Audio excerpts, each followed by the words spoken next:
Hey guys, I'm going to show you how I make my stuffing. It's that magical time of year. Christmas is coming, we'll be eating stuffing soon. And if, like us, like I know most of you that watch do as well, you've grown your own herbs, vegetables throughout the year, or some of you might be lucky enough to keep a few chickens like we do too, and you've got some eggs, this is my stuffing mix.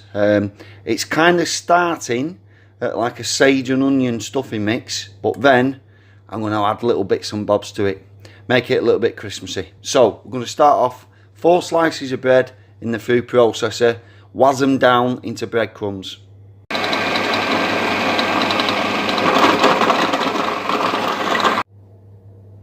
2 eggs, beat them in that jug. Into the eggs we're going to put salt and black pepper. Now, any of these quantities that I'm saying as well, guys, like, you know, like 4 slices of bread, 2 eggs, you can mix and match them, you can change them. This is just how I do it. And I'll be honest with you, you've probably gathered, I'm not a professional. I'm kind of throwing this together as I go along. So if you want to add more or less of anything, feel free. All those lovely breadcrumbs, they're going to go in there. That's going to make us the main bulk of our stuffing.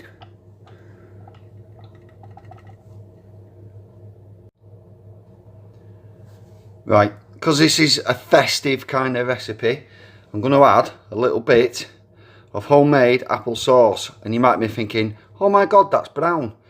You can get different coloured apples, guys. Newsflash, not all apples make a luminous green apple sauce.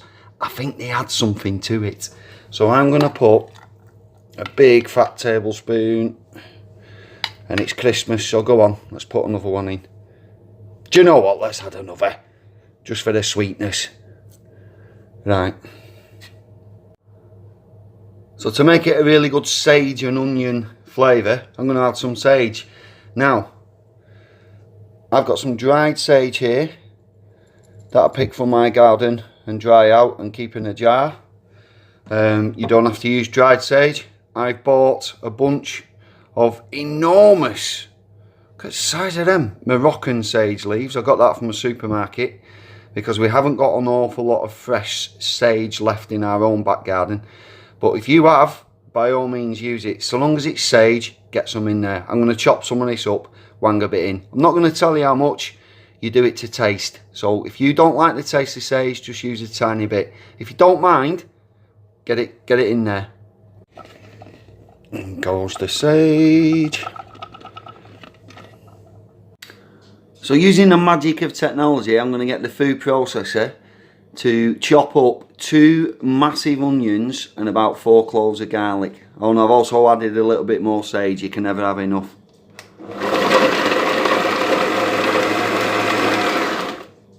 Bingo.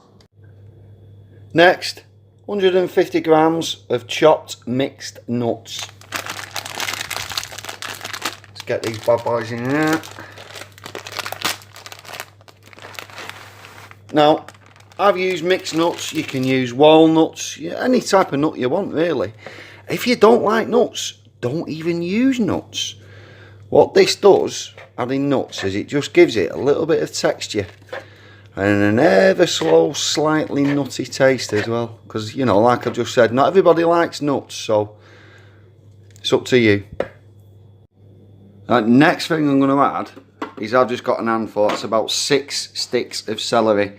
But you want this really, really, really, really finely chopped up. Else otherwise you're just biting massive crunchy bits of celery. So I'm going to give this a right good do. Right, next bit. If you don't eat meat, just close your eyes and stick your fingers in your ears and go, nah, nah, nah, nah, nah, nah, nah, then you can't hear or see me. But I've got 4 chunky Cumberland sausages, and I'm going to get all that lovely sexy meat out into my stuffing mix. So I'm just, see what I did, just squeeze it out of the skins.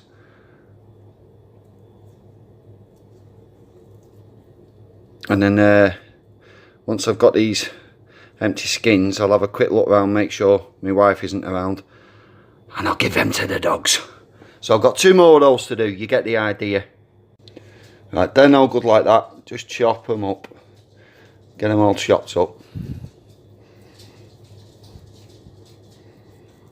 Right, if you thought that was disgusting, next,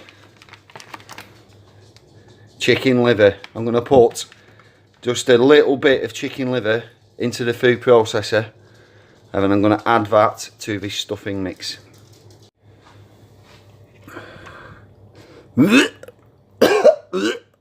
I'll just tell myself it's pate. I love a bit of pate. Right, so I'll put about 3 or 4 chicken livers into that.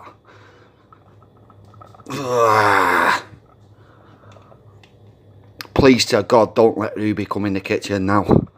She'll freak out if she sees this. Right. Right, other things you can add, if you want to, is different herbs. Thyme, rosemary, that kind of thing, all goes very nicely in this.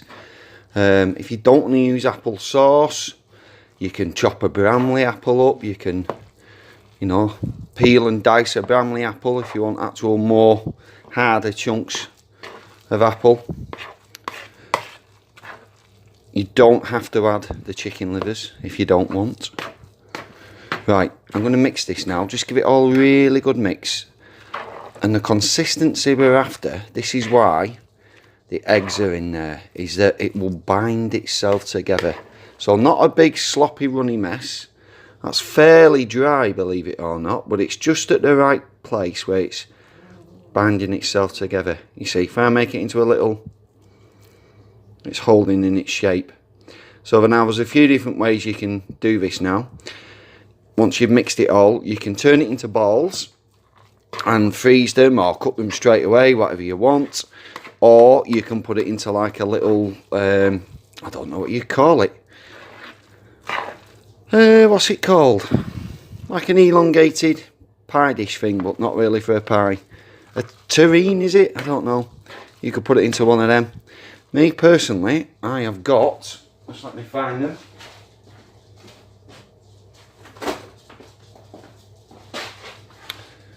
Takeaway foil containers with lids.